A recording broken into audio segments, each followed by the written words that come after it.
Welcome to the Wild Ways podcast, where we live, breathe, and talk all about this wild world that we live in. Hi, welcome to the Wild Ways podcast. I'm Lyman Miller. Hope you guys are all having a great week. I know the weather's in BC and northern BC is crazy right now. We got a 10-day forecast all in the pluses. It's wild. The snow is going away like crazy. Lots of glare ice, lots of snow gone in the bush. So for most of us guys up here, it's going to wrap up the trapping. Any real trapping, maybe some wolf stuff. Got to wait for the temperature to cool down a bit, but enter ice fishing season, I guess. So that's the next move for me is wrap up trapping for a bit and then get into the ice fishing season, then move into spring beaver. But it's pretty unreal, the weather for early February. I mean, it's wild. So that's the next move.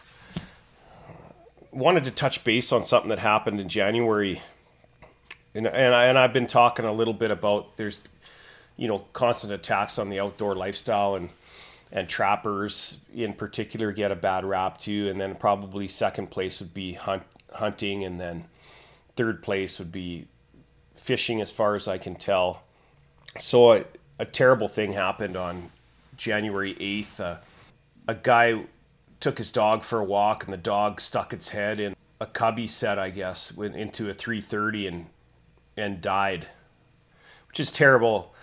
I mean, I've owned dogs. That would be terrible to see. And the fallout from that is the owners that the dog put forward, I don't know what it was, to some sort of new law change called Moon's Law, which is basically Moon's Law was something they put forward to the government saying that they wanted reforms or even ban on commercial trapping on public land.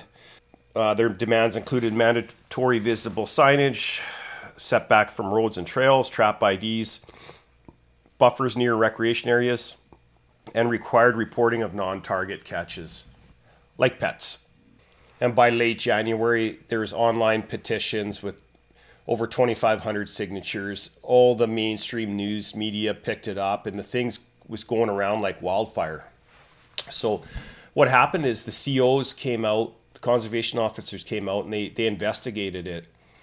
And I give them credit here because the trapper did in fact have signage out.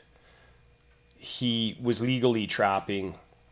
He wasn't doing anything illegal, so the conservation officers determined there was nothing illegal, so they weren't going to pursue wildlife charges. But the fallout is there's a renewed backlash and hatred toward trappers. And I can tell you, I don't know this trapper involved in this, but I guarantee you he feels awful for the unfortunate incident that happened. And I would feel awful if that was something that happened in one of my trap sets. I feel awful for the owners of the dog. The dog had it was just a very unfortunate accident.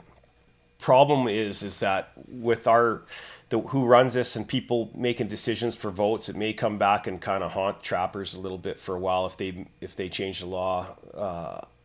I know most trappers, every single one I know, does the very best they can to avoid non-target species. And out of all non-targets, pets are probably the one you'd least want to catch because pets are part of people's families, and understandably slow, the owners of the dog were angry. So it's one of those things where, we just don't want the politicians to do any knee-jerk reactions for votes here. It would, if you think about it, stop and think about it. If a cougar, kills somebody's pet, you don't see any calls to action, reforms demanding that every cougar gets killed. And you could go on and on with fair comparisons. If a bear kills a pet, we don't go and kill all the bears. And for me up here in the north, it's almost as if they're targeting me too to get me to change. And I legally trap, and I'm of the opinion that I'm going to do my best not to catch your pet, not to have an awful accident. We trap in the middle of the bush, where we're very unlikely to have any pet incidences.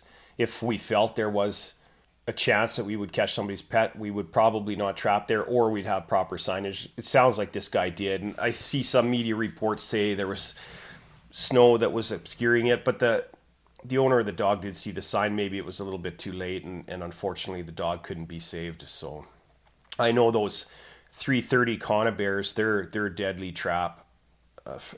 Friend of mine I was trapping with a number of years ago, one spring went off on, he had gloves on his hands, and one spring went off, and I'm super surprised it didn't break his hand, and that was just with one. So they're a deadly trap.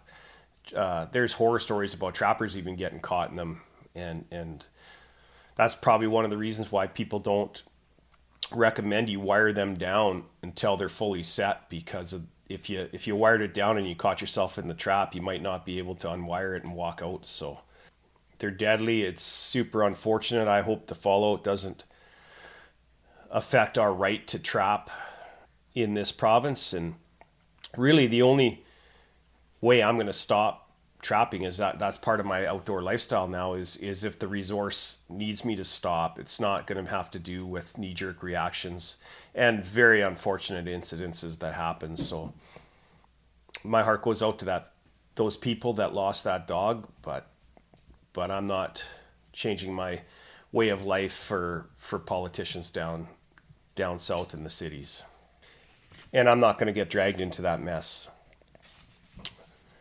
The other thing that I'm going to touch base on here real quick is so trappers get seems like they get hammered from all angles. So you got that latest incident.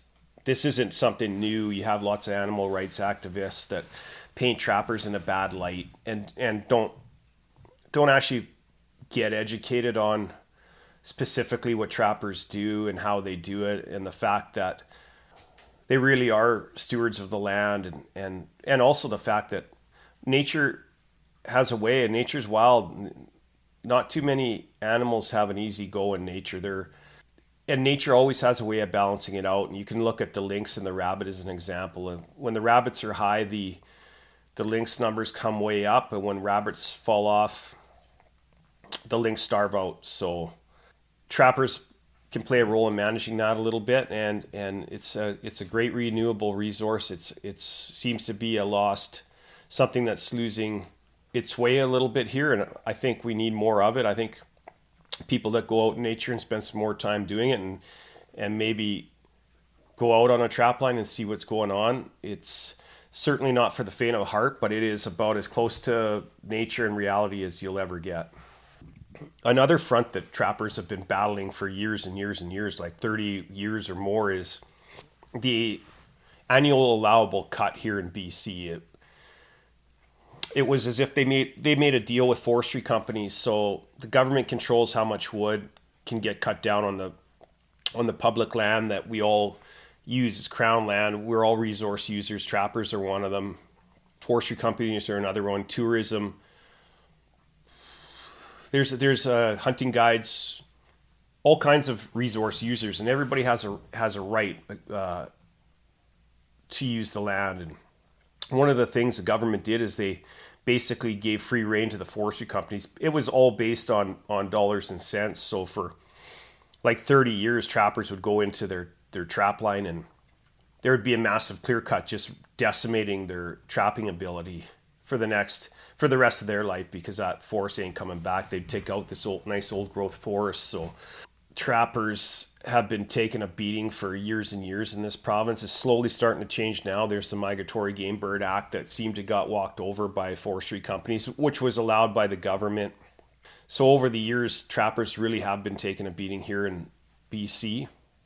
You know, you talk about renewable resources. If you go into an area and you take a marten out, in 2 years, there'll be another marten there. If you take that forest out, it takes 40, 50, 80 years for that forest to come back. So everybody always gives credit to forestry being such a renewable resource, and I get it, it is. It's just not even close in terms of trapping. If you take that forest out, and what a lot of times they were doing, and there's pretty good advocate against it now, is they were spraying the forest after they logged it with glyphosate, and glyphosate was starving out moose and only letting pine trees grow, or the species that they want to grow. So they made these big monoculture forests years ago, and the fallout from that was the pine beetle came in and just killed every pine tree across the northern part of this province. And the fallout from that was massive forest fires. So trappers took an even further beating there, because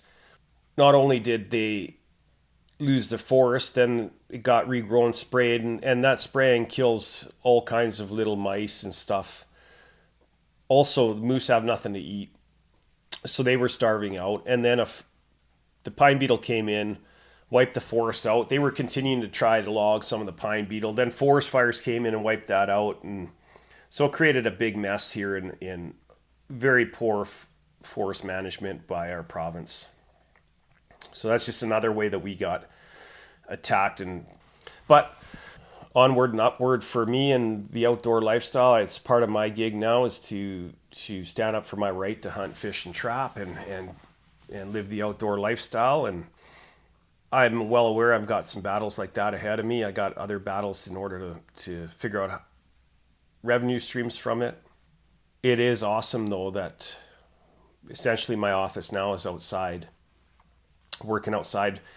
And it's kind of awesome when you're out there in the rain, and you have to be an all-weather guy now, and you can't just go out when the sun's shining or when things are just rosy. And recreationally, I go out and I'm going to do it for a living, and it's certainly good on your mind and your body, I'll tell you that. It's hard on it, but it's good.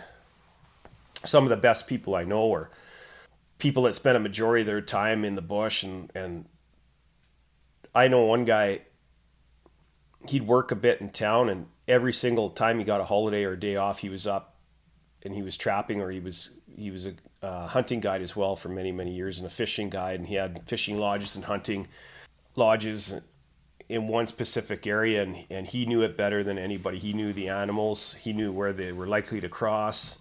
From a trapping perspective, he knew where the wolves were likely to move through. Just an unbelievable guy. Very nice, spirited man. Completely in tune. You could tell he had spent a lifetime in nature, not a lifetime in a big city somewhere where he's getting eaten alive by other people's opinions. He was just in tune with nature, and I strive to be more like people like that are I would say spiritually in tune with nature. Which brings me to another thing with this outdoor lifestyle is I see so many adults, whether they're parents, coaches, teachers, and they're barking orders at their kids. They're saying, be better, get outside, get off your phone, exercise more, eat healthy.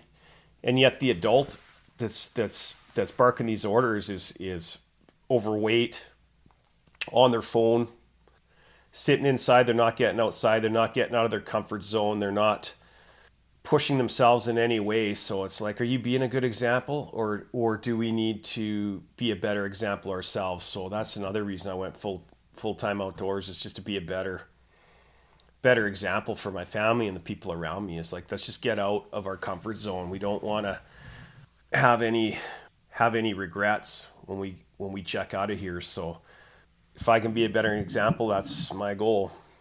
Part of being the better example would be to stand up for myself and my family. And Canadians are pretty nice people.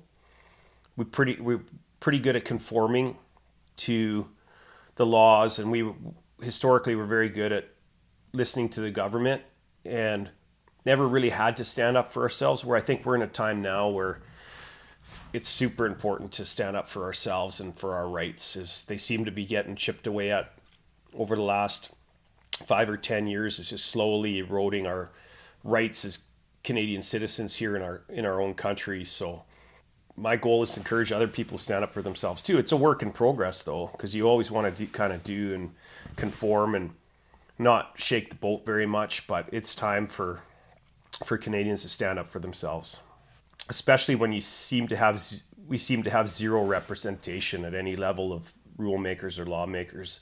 There's probably some good people out there. I certainly don't see them on the mainstream media. I don't watch that, though, so I guess maybe I'm missing something. Maybe they don't put them on there.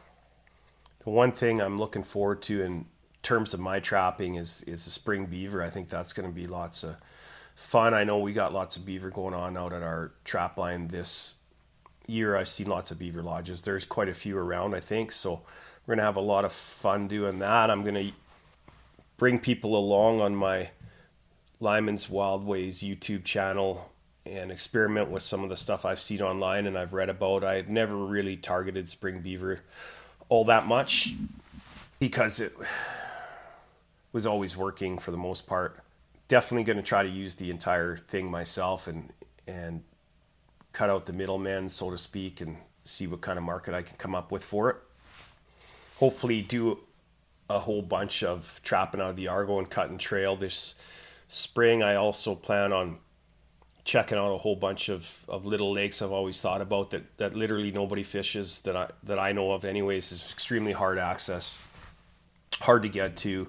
Probably have to go for about 10 days just to get into some of them in terms of cutting trail and making our way into them, but that should be fun. I also know trappers get the worst rap, and anybody that's went public with it, they realize that they're going to get some haters out there, and they've always been literally at the bottom of the list in terms of the forestry companies, the public perception, and I think some of those shows on TV are helping trapping a little bit. Mountain Men for one was a good one. There's some decent stuff on YouTube. The dispatching of animals online, I'm not entirely convinced that's good for the public in general. That may hurt us a little bit. We have to make sure we show respect, and every single trapper I know personally shows respect for the animal, and they're grateful to get it. And that's even when they hunt and get moose and deer and elk. There's a huge respect factor for the food that it provides, and there's a huge respect factor in trapping, and it is a relationship between man and nature, and it'll never stop or change. And at the end of the day, I think if we push too hard, nature's going to push back and shake us off, and it'll carry on just fine. Hoping to get some more episodes out here soon and zero in a little bit more this time of year on trapping and ice fishing and some other interesting outdoor stuff that I come across. I enjoyed talking to you today, and we'll catch up with you real soon.